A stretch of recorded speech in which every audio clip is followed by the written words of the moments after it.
morning, Captains. I'm Jason Aciola. And I'm Jonah Suit. Today is Monday, January 29th, and we're coming to you with another episode of WK Today. Today marks the first day of second semester. If you have any holes in your schedule, please see your counselor ASAP. Seniors, if you have to send to college your 7th semester grades, please sign into your parchment accounts and request hold for grade. You should receive your 7th semester grades later this week. Link Crew is hosting a staff versus student volleyball game for people within our school community who are currently battling cancer. The proceeds from the game will go towards their treatment. The game will take place this Thursday, February 1st from 5 to 6:30 in the Cell Gym.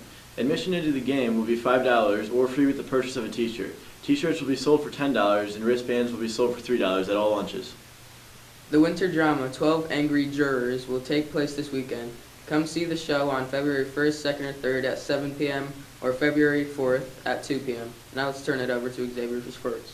Thanks. Safe for our captains. Boys and girls varsity bowling will face Wall Lake Central, while the boys and girls varsity ski team will place in slalom race.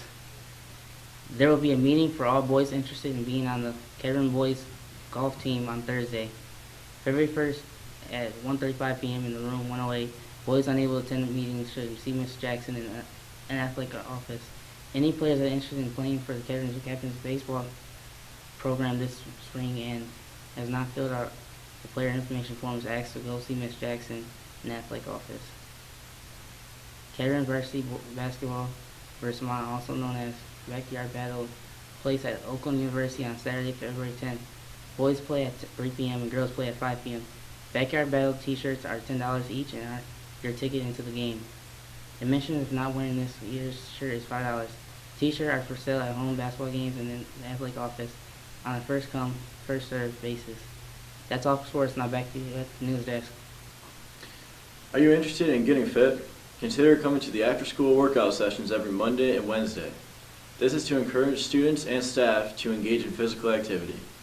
Today will be a cardio workout. Meet at the indoor track. The session runs from 2:45 until 3:30. On Wednesday, they will be walking either indoors or outdoors, depending on weather. This is for beginners to athletes. They look forward to seeing you there.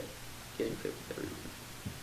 Throughout the course of the winter this year, temperatures dropped well below zero, and as a result, pipes throughout Kettering ended up bursting. Here at WK Today, we decided to give you an inside look as to how the situation is being handled. Let's take a look. Just recently, the school had a series of pipe bursts, and not many students seem to be aware of the issue. Did you know anything about the pipes bursting around the school?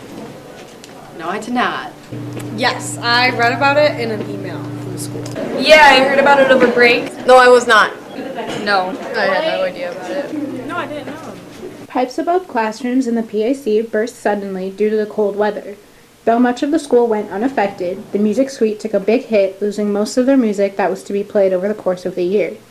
Just shortly after the pipes in the PAC burst, there was yet another burst, accompanied by flooding within the weight room on the opposite end of the school. Considering the amount of damage done, we decided to talk to Mr. Adkins, director of the band program. How much damage was done in total? I don't have the exact figure right now, but it looks like there was about $5,000 worth of damages from the water leak on the second floor of the music suite. And that is almost all of that was printed sheet music. It costs about $75 on average for a piece of music. So we had about, well, as far as band pieces, there were 65 pieces that were destroyed. And I know Mr. Beard had quite a few pieces with orchestra that also were destroyed. Mrs. Harness got lucky and there were only a couple pieces, so she had very minimal loss from that. As far as how this would impact the program, it's hard to say because we're waiting to hear back from the insurance company to see if they'll replace most or all of that music. So if they replace it all, then there won't be any impact, which is kind of what we're hoping for. But I guess we'll wait and see. Luckily enough, insurance brokers came to the site of the pipe burst as soon as they could and offered means of both help allowing prevention of the problem occurring again and replacing of things damaged.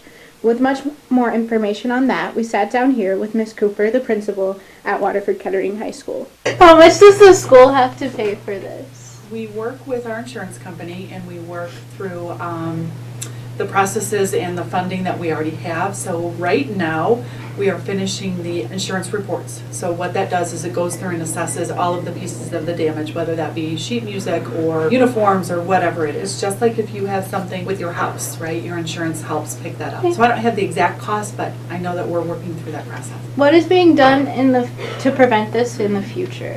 Well, regular maintenance. So when we see something happen, they examine that whole pipe, and if there's another area that looks weak or seems to be problematic, they go ahead and address that. Why has this happened multiple times in the last few years? Well, it's an older building, so in this particular case, much of that had to do with the exceptional cold weather. So you prepare for the usual variance in temperatures, but this one was extremely cold. So it's not anything that we could have prevented. It's just one of those things that happens sometimes.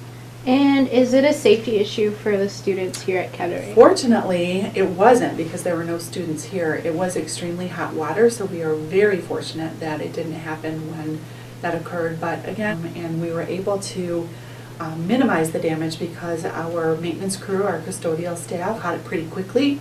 So that was really to our benefit. So we just monitor those things. We keep an eye on it when students aren't in session. That's the optimal time to take a look at those regular updates that we're doing and see what we can do to make our school even better. Thanks to our field reporters for taking a look at the situation in the PAC, as well as a big thank you to Mr. Adkins and Mrs. Cooper for providing the handy information. Well, that's all we have for you today. Once again, I'm Jason Acioli. And I'm Jonas Suit. Have a great rest of your day.